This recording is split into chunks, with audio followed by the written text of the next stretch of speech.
प्यारे बच्चों नमस्कार। देखिए आज हम लोग क्या देखने जा रहे हैं कि प्लाज्मा मेम्ब्रेन, प्लाज्मा झिल्ली के बारे में देखने जा रहे हैं। तो हमारा टॉपिक है प्लाज्मा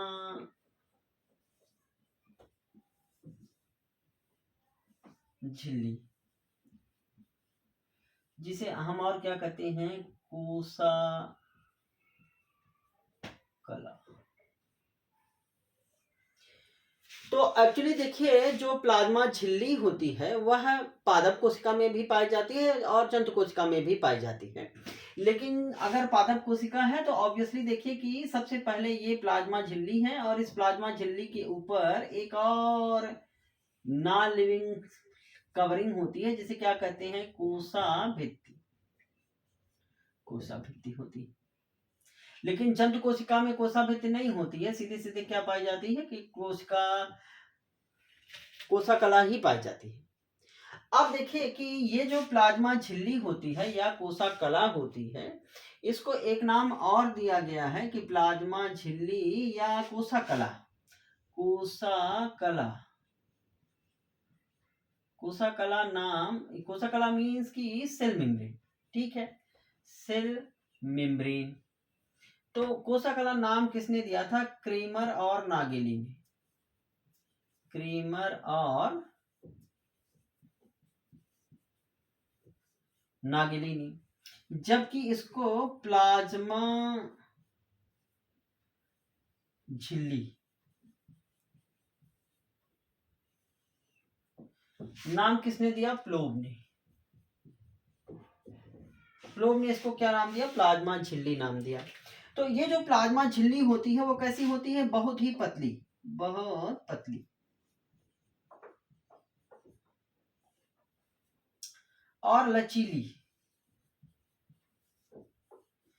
जीवित और कैसी होती है?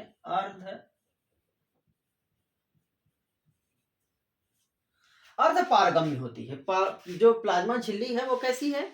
जीवित होती है, बहुत पतली होती है, अल्ट्रा थिन होती है, जीवित होती है और अर्धपारगम्य होती है, सेमी परमिएबल। अर्धपारगम्य को हम क्या कहते हैं? अर्धपारगम्य का मतलब सेमी परमिएबल। इस चीज को अच्छे से समझ लेना है। सेमी परमिएबल का मतलब होता है जो प्लाज्मा मेम्ब्रेन है, ये प्लाज्मा मेम्ब्रेन देखिए कोशिका भित्ति कैसी होती है? कोशिका भित्ति तो निर्जीव होती है, वह फ्रीली परमिएबल होती, स्वतंत्र रूप से पारगम्य होती, किसी चीज को अंदर बाहर जाने से रोकती नहीं। कोई बड़ा मॉलिक्यूल नहीं हुआ तो नहीं रोकती है, वो प्रोटेक्ट करती है सेल को। लेकिन प्लाज्मा झिल्ली क्या है कि किसी चीज को अंदर जाने से, कौन सी चीज को कितनी मात्रा में अंदर जाएगी ये डिसाइड करती है, और कौन सी चीज सेल के अंदर जाएगी और कौन सी चीज सेल के अंदर, कोशिका के अंदर नहीं जाएगी, ये भी सुनिश्चित करने का काम कौन करता है? प्लाज्मा झिल्ली ही करती है। यानी कि इट परमिट, यह परमिशन देती है, प्लाज्मा मेम्ब्रेन के कारण ही कुछ चीजें सेल के अंदर जाएंगी, कुछ चीजें नहीं जाएंगी, और कौन सी चीज कितनी मात्रा में जाएगी यह भी प्लाज्मा मेम्ब्रेन ही, प्लाज्मा झिल्ली ही सुनिश्चित करती है। इसी कारण प्लाज्मा झिल्ली को हम क्या कहते हैं? अर्धपारगम्य कहते हैं, ठीक है। अब देखिए कि प्लाज्मा झिल्ली कैसी होती है? अर्धपारगम्य होती है। इस प्लाज्मा झिल्ली को की संरचना को समझने के लिए कई मॉडल दिए गए थे, लेकिन हम आज केवल उस मॉडल की बात करेंगे जो सबसे ज्यादा प्रसिद्ध है, जो सबसे ज्यादा फेमस है और जिसको की सबसे ज्यादा मान्यता मिली हुई है। वह मॉडल क्या है कि उसी मॉडल को कहते हैं कि अर्ध तरल मॉडल। तो हम प्लाज्मा झिल्ली के अर्ध तरल मॉडल को डिस्कस करेंगे।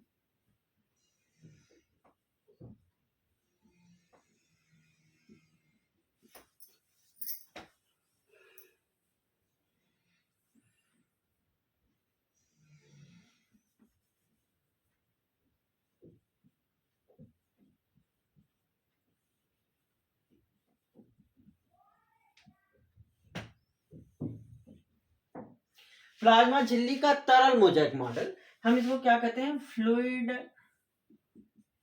Mosaic model.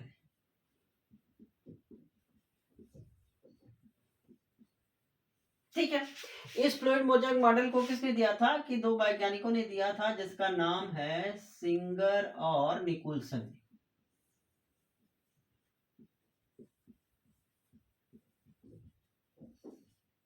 कब दिया था, 1972 में सिंगर और निकोलसन ने दिया था। इसमें कहा गया है कि तरल है mosaic model, fluid mosaic model, इसी चीज को हमें समझना है। देखिए कि प्लाज्मा झिल्ली की अगर इस मॉडल के अनुसार स्ट्रक्चर देखें तो इस तरीके से है प्लाज्मा झिल्ली की जो संरचना है। इसमें इसमें ये इस मॉडल ये कहता है कि प्लाज्मा झिल्ली में लिपिड की दो लेयर होती है, ऐसे देखिए, एक लेयर लिपिड की ये है, एक लेयर ये है। तो प्लाज्मा झिल्ली में लिपिड की दो लेयर होती है और उसमें बीच बीच में प्रोटीन मॉलिक्यूल धंसे रहते हैं, जैसे इस तरीके से।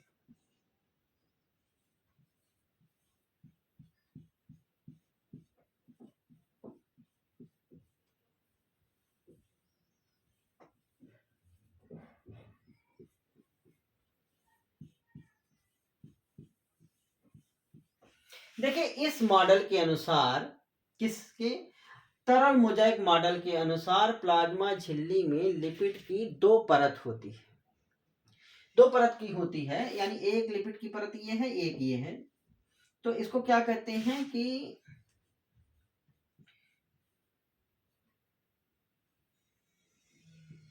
लिपिड की दो परत, यानी कि हम इसे कहते हैं लिपिड बाइलेयर। लिपिड की दो लेयर होती है इस प्लाज्मा मेम्ब्रेन में, और साथ ही साथ इस प्लाज्मा मेम्ब्रेन में प्रोटीन भी पाया जाता है। देखिए, और इस मॉडल का था प्लाज्मा में प्रोटीन जो होते हैं वो इस तरीके से दो तरीके के प्रोटीन होते हैं, ये यहाँ पे भी, यहाँ पे भी, यहाँ पे भी। यानी कि जो प्लाज्मा मेम्ब्रेन में, इस मॉडल के अनुसार प्लाज्मा मेम्ब्रेन में जो लिपिड, प्लाज्मा मेम्ब्रेन में लिपिड और प्रोटीन दो चीजें होती हैं। जो लिपिड की दो लेयर होती हैं, और अगर मान लीजिए कि ये कोशिका है तो निश्चित रूप से हम कहेंगे कि इस कोशिका में उसका हेड इस तरीके से है और इसका हेड इस तरीके से है, ऐसे ऐसे अरेंज है प्लाज्मा मेम्ब्रेन। अगर इसकी स्ट्रक्चर हम देखें तो इस तरीके से, ये प्लाज्मा मेम्ब्रेन, यानी कि टेल जो है वो अंदर की तरफ है इस तरीके से। ठीक है, टेल अंदर की तरफ है और हेड बाहर की तरफ। इधर कोशिका के बाहर तरल पदार्थ है, लिक्विड है, कोशिका के अंदर भी लिक्विड है। तो जो हेड है वो कहाँ है, हमेशा लिक्विड की तरफ। क्योंकि जो ये लिपिड का, मान लीजिए कि ये लिपिड है, तो लिपिड का ये हिस्सा क्या है कि सिर, और ये क्या है कि पूंछ, हेड एंड टेल। तो ये मॉडल कहता है कि जो इस प्लाज्मा मेम्ब्रेन में लिपिड का एक मॉलिक्यूल होता है, उसका हेड जो होता है वो कैसा होता है, जल स्नेही, जल स्नेही होता है और ध्रुवीय होता है। हाइड्रोफिलिक, जल स्नेही का मतलब कि वाटर लविंग, जो पानी से प्यार करता है, वाटर जल स्नेही होता है, ध्रुवीय होता है। और जो टेल होती है वो कैसी होती है, जल विरागी और अध्रुवीय होती, अध्रुवीय होती। तो देखिए कि ये जो प्लाज्मा मेम्ब्रेन में जो लिपिड का अरेंजमेंट है, उसका जो हेड होता है वह बाहर की तरफ, अगर सेल है तो एक हेड का, एक जो हेड है लिपिड का एक परत होती है, उसका हेड अंदर की तरफ है, दूसरे का बाहर की तरफ है। क्योंकि इसको पानी से वाटर लविंग है तो ऑब्वियसली ये बाहर की तरफ है, ये अंदर की तरफ इसका हेड रहता है। और जो टेल है, चूंकि वो हाइड्रोफोबिक है, जल विरागी है, तो इस कारण से इस टेल को वाटर से प्रोटेक्ट करने के लिए टेल जो है हमेशा ये अंदर की तरफ है। दोनों टेल आपस में एक दूसरे को फेस करती हैं, सामने सामने रहती हैं, और वो जल से, वाटर से अंदर की तरफ बची रहती है, प्रोटेक्टेड रहती है। और दूसरी चीज कि जो प्रोटीन मॉलिक्यूल होता है, वह प्रोटीन मॉलिक्यूल इस प्लाज्मा मेम्ब्रेन में जो प्रोटीन होते हैं वो दो तरीके के होते हैं। देखिए कि कुछ प्लाज्मा मेम्ब्रेन में जो प्रोटीन होते हैं वह प्लाज्मा मेम्ब्रेन की लिपिड की दोनों ही परतों के बीच में धंसे रहते हैं, यानी कि दोनों ही परत को, लिपिड की दोनों ही परत के आर पार तक पाए जाते हैं। ऐसे प्रोटीन को हम क्या कहते हैं कि ऐसे को कहते हैं कि टनल प्रोटीन। इसे क्या कहते हैं? टनल प्रोटीन, या हम क्या कहते हैं? Trans membrane protein. Trans membrane protein. तो एक्चुअली देखिए कि जो लिपिड है, लिपिड की बात की जाए कि इस मॉडल के अनुसार प्लाज्मा मेम्ब्रेन में लिपिड और प्रोटीन पाए जाते हैं। लिपिड की दो परत होती है, एक परत ये और एक परत ये। इसी कारण कहते हैं कि लिपिड की दो परत होती है, लिपिड बाइलेयर होती है। जो लिपिड होता है वह मोस्टली जो लिपिड प्लाज्मा मेम्ब्रेन में पाया जाता है वो कैसा होता है कि लिपिड जो होता है वह कैसा होता है? That is phospholipid. और उस फास्फोलिपिड में एक हेड होती है और एक टेल होती है, उसके बारे में हमने देखा। तो जो यहाँ पे कहा गया है कि जो प्लाज्मा झिल्ली का तरल मोजाइक मॉडल, तो यह मॉडल कहता है कि प्लाज्मा झिल्ली में जो प्लाज्मा झिल्ली जो है वह ठोस नहीं होती है, बल्कि प्लाज्मा झिल्ली कैसी होती है? सेमी फ्लूइड, अर्ध तरल जैसी होती है। अर्ध तरल प्रकृति का प्लाज्मा झिल्ली को की अर्ध तरल प्रकृति के लिए कौन जिम्मेदार होता है? नेचर के लिए कौन जिम्मेदार होता है? यही फास्फोलिपिड की दोनों ही लेयर। अब एक चीज आपको समझ लेना है कि आखिर में ये जो तरलता है प्लाज्मा झिल्ली को वो कौन देता है? Phospholipid layer. कैसे देता है? कहा जाता है कि यह दो लिपिड के मॉलिक्यूल हैं, ये अपनी पोजीशन को बदल सकते हैं। ये यहां से यहां जा सकता है और दूसरा वाला यहां पे आ सकता है। तो साइडवेज लिपिड मॉलिक्यूल में साइडवेज अगल बगल मूवमेंट होता है। एक लिपिड का मॉलिक्यूल अपनी पोजीशन को बदल करके अपने पड़ोसी नेबर के साथ जा सकता है, पड़ोसी की पोजीशन पे आ सकता है। तो इसी को क्या कहते हैं कि फ्लूइडिटी, तरलता। और इसी कारण ये जो प्रोटीन मॉलिक्यूल होते हैं वह भी आए बाएं मूवमेंट, अगल बगल मूवमेंट, लेटरल मूवमेंट जैसे करते हैं वह कर सकता है। यही सारी चीजें क्या बनाती हैं? प्लाज्मा मेम्ब्रेन को तरलता प्रदान करती हैं, और इसी तरलता के कारण ही प्लाज्मा मेम्ब्रेन में को जो मटेरियल अंदर बाहर जाते हैं, इसी तरलता के कारण ही प्लाज्मा मेम्ब्रेन के आर पार जाते हैं। तो पहली चीज जो कि इस तरल मोजाइक मॉडल में हमने जो कहा कि जो प्लाज्मा झिल्ली में, प्लाज्मा मेम्ब्रेन में दो चीजें होती हैं, एक तो लिपिड, दूसरा प्रोटीन। लिपिड की दो परत होती है, लिपिड बाइलेयर होती है। हेड कैसा होता है, टेल कैसा होता है, और उसका सबसे बड़ी विशेषता क्या है लिपिड बाइलेयर की? कि वह प्लाज्मा मेम्ब्रेन को तरलता प्रदान करता है। तरलता प्रदान करने का कारण क्या है कि साइडवेज मूवमेंट, अगल बगल मूवमेंट कर सकता है, अपने पड़ोसी से अपनी पोजीशन चेंज कर सकता है, तरलता देता है। और इसी कारण प्रोटीन का भी जो गति हो सकती है, दाएं बाएं प्रोटीन के अणु भी अपनी गति कर सकते हैं। यही चीजें प्रोटीन को, प्लाज्मा झिल्ली को तरलता प्रदान करती है। दूसरी चीज कि अब दूसरा जो शब्द कहा गया मोजाइक, ये चीज कही गई है कि जो अगर हम इसको देखें इलेक्ट्रॉन माइक्रोस्कोप से प्लाज्मा मेम्ब्रेन की स्ट्रक्चर को देखा जाए तो इस मॉडल के अनुसार ऐसा लगता है कि जैसे जो लिपिड का सागर हो, और उस लिपिड के सागर में प्रोटीन के अणु कैसे दिखते हैं कि जैसे बड़े बड़े बर्फ के टुकड़े उस लिपिड के समुद्र में तैर रहे होते हैं। और यह स्ट्रक्चर हमें देख के कैसा आभास लगता है हमें? जैसे कि किसी मोजाइक का, जैसे फर्श पे देखिए कि मोजाइक बना रहता है कि अलग अलग कलर के, अलग अलग रंग के मोजाइक लगा करके हम टाइल्स या फर्श बनाते हैं। उसी तरीके से लिपिड और प्रोटीन मॉलिक्यूल प्लाज्मा झिल्ली में उनका वितरण, लिपिड और प्रोटीन का वितरण प्लाज्मा झिल्ली में समान नहीं होता बल्कि असमान होता है। और वह उनको देख करके कैसा लगता है कि एक मोजाइक जैसा अपीयरेंस आता है। इसी कारण इस मॉडल का नाम क्या दिया गया था? तरल मोजाइक मॉडल। ठीक है, तो तरल क्यों कहा गया और मोजाइक नाम क्यों दिया गया, दोनों ही चीजों को हम लोगों ने डिस्कस किया। दूसरी चीज की थोड़ा सा प्रोटीन को हम लोग देख लेते हैं कि एक तो लिपिड के बारे में हमने देखा, थोड़ा सा प्रोटीन को देखते हैं।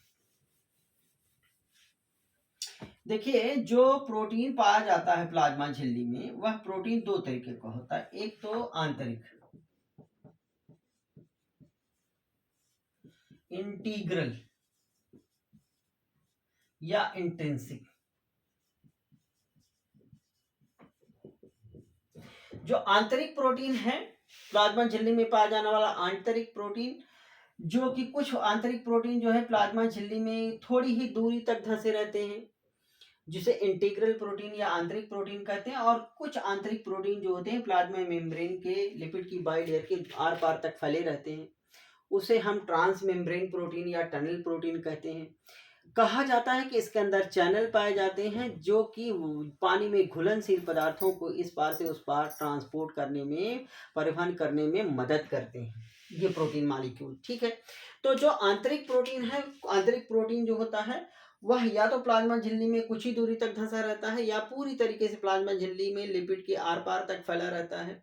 उसका कुछ हिस्सा इस तरफ, कुछ हिस्सा इस तरफ भी निकला रहता है, तो उन्हीं को टनल प्रोटीन कहते हैं। उसमें चैनल्स पाए जाते हैं और वो जो होते हैं पानी में घुलनशील चीजों को ट्रांसपोर्ट करने में मदद करती हैं।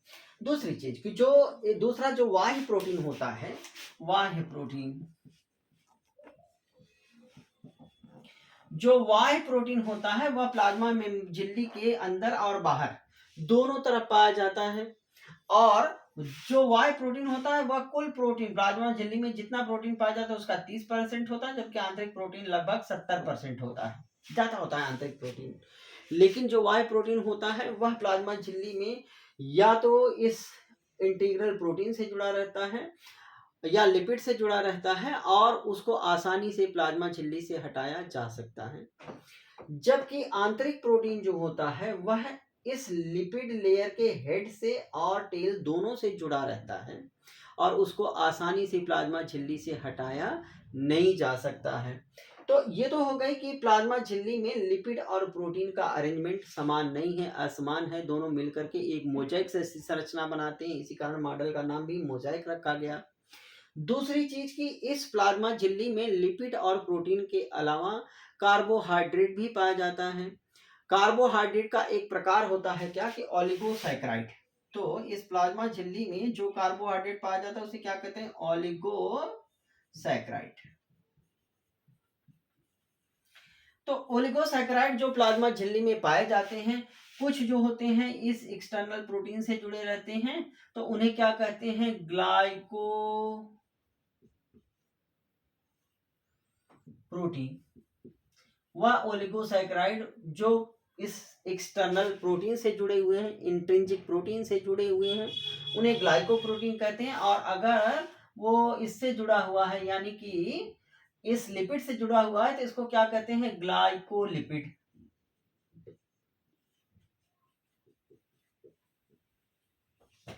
तो देखिए कि जो कार्बोहाइड्रेट, ओलिगोसैकेराइड कार्बोहाइड्रेट का एक प्रकार है जो कि प्लाज्मा झिल्ली में पाया जाता है, और कुछ ओलिगोसैकेराइड प्रोटीन से जुड़े हैं उन्हें हम ग्लाइकोप्रोटीन कहते हैं। कुछ ओलिगोसैकेराइड लिपिड से जुड़े हैं उनको हम ग्लाइकोलिपिड कहते हैं। ग्लाइकोप्रोटीन और ग्लाइकोलिपिड को हम सेल का आई कार्ड भी कहते हैं। एक सेल दूसरी सेल को इसी की मदद से पहुंचाती है। अगर हमें कि कोई ऑर्गन ट्रांसप्लांटेशन हुआ है, लीवर लगा है, किडनी लगा है, तो इसी की मदद से ये क्या करते हैं कि उसको महत्वान करके रिजेक्ट करने में भी मदद करते हैं। ऑर्गन ट्रांसप्लांटेशन में भी इनका रोल होता है, इम्यूनिटी में भी इनका रोल होता है इस ग्लाइकोप्रोटीन और ग्लाइकोलिपिड का। तो एक्चुअली इस तरीके से ग्लाइकोप्रोटीन और ग्लाइकोलिपिड का बहुत इंपॉर्टेंट, ब्लड ग्रुपिंग में भी इनका रोल होता है। तो ये बहुत इंपॉर्टेंट चीज़ें हैं जो हम अलग से भी डिस्कस करेंगे when we will discuss about the function of the plasma membrane. जब हम प्लाज्मा मेम्ब्रेन के कार्य के बारे में देखेंगे तब भी हम इन चीज़ों को डिस्कस जरूर करेंगे। हालांकि जो इसमें प्रोटीन और लिपिड प्लाज्मा मेम्ब्रेन में पाए जाते हैं, कहते हैं जो हमारी आरबीसी होती है, आरबीसी लाल रक्त कणिका। आरबीसी क्या है? लाल रक्त कणिका। तो इस लाल रक्त कणिका में जो प्रोटीन होता है वो कितना पाया जाता है कि द प्रोटीन इज, और लिपिड, ये 52% प्रोटीन होता है और ये 40% होता है। अलग अलग कोशिकाओं में प्रोटीन और लिपिड की मात्रा अलग अलग हो सकती है। फिलहाल इस तरल मोजाइक मॉडल में उस इम्पॉर्टेंट चीज़ों को हमने डिस्कस किया, और अगले वीडियो लेक्चर में हम लोग क्या देखेंगे कि किस तरीके से, अभी हमने केवल लिपिड, प्रोटीन और कार्बोहाइड्रेट का अरेंजमेंट किस तरीके से है और इसे फ्लूइड तरल मोजाइक मॉडल क्यों कहा गया, इस बारे में डिस्कस किए। In the next video lecture में हम लोग क्या डिस्कस करेंगे कि प्लाज्मा मेम्ब्रेन में किस तरीके से चीज़ों का मूवमेंट एक सेल के झिल्ली, प्लाज्मा झिल्ली के इस तरफ या दूसरी तरफ होता है। और बाकी सारे फंक्शन को हम उसमें देखेंगे। आपको अगर ये चीज़ें समझ में आई, चैनल को सब्सक्राइब जरूर कर लीजिए और इसको शेयर भी करिए ताकि बाकी लोगों को भी इसका फ़ायदा मिल सके। ठीक है, धन्यवाद।